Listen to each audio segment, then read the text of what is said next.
Diversity 2, my series on working as a front desk manager, being proactive. This is part 4. Working these high-rise buildings, you had to know a lot of stuff, not just dealing with the residents, the customers, and the vendors. Sometimes there was total chaos. Someone lets their toilet overflow, or their bathtub, the sink, and water is everywhere, dripping down to the next unit. Some of these units were 34 stories, sometimes 42 stories, depending on where you worked at around the city. And there was a lot of responsibility here. We were trained on how to deal with the fire system, how to shut off the water, how to drain the pipes, which were located mostly in the stairways. And different buildings were different, had different designs. And you had to know where to go, how to get there quickly to resolve the issue, get the water turned off. I mean, there's going to be water damage. And that's a fact. It's going to be water damage, especially someone overcooked something on the stove and the fire sprinklers get set off. Water's going everywhere. You had to know which sprinkler shut-off valve to go to, which stairway, and where the units were located, which floor. Sometimes the buildings were not, well, every building was different. They were designed differently. One of them that I worked in, the floors were, it was like a maze. You had to actually, even after your training, go and walk through yourself and try to find the shortest route to get to this sprinkler shut-off and the drainage system, to get this sprinkler system to shut down, to get the water pressure backed off of the system so the sprinklers would shut down.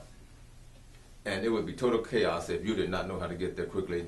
Sometimes they train you, but I would go and find a quicker way to do this, or a quicker route to get to the system. And you know you couldn't take the elevators if the alarms went off. We had to monitor the fire panel, and depending on how many units you had, I mean, there was a lot going on. Was it a false alarm? Was it a real alarm? If it was a real alarm, you let the system go through its process. Let the fire department come and take care of it. I mean, the phone is ringing off the hook. Residents want to know what's going on. People at the desk. I mean, you just have to be relaxed and know what to do next. You had to, I mean, really be in physical condition, especially running up and down these steps and trying to get these valves turned off, get the drainage, the water back down, and learning how the fire system worked. Always learning. I was always learning from someone. It didn't matter how old they were, how young they were. And so some of them, I mean, some of those students spoke 5 languages. And it was so amazing to talk to them. And there were those that had things that we would share, information that we would share. I would be interested, and I would say, teach me this, or show me this, or explain this more to me. And I was always learning from someone, and they were learning from me. You got to stick your thumb here, okay, so you can get a clear note. And you put your first finger there, and you put your second, and then your third just behind it, like that, like that.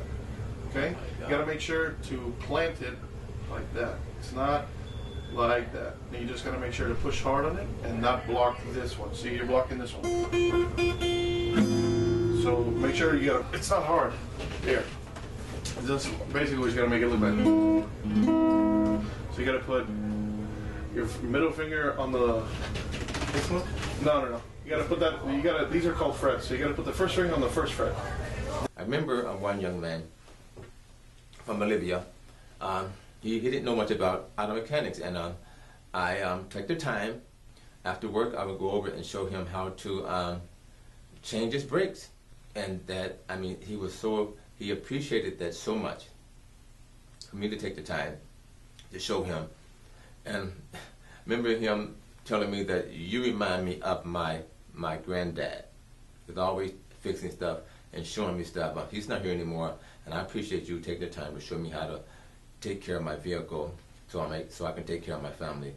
And I actually became a part of his family. I remember him telling me, I've never invited anyone over my house until I met you. I remember a young man, I forgot what country he was from, but he's about 24 years old. Here, I'm always meeting these 24-year-olds.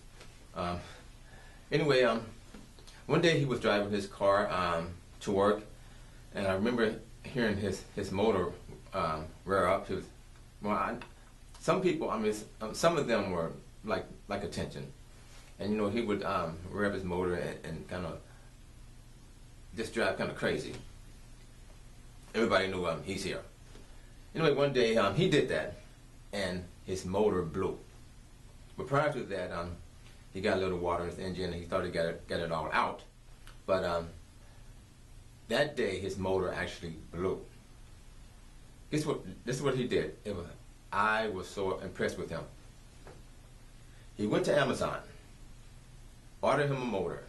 It was delivered.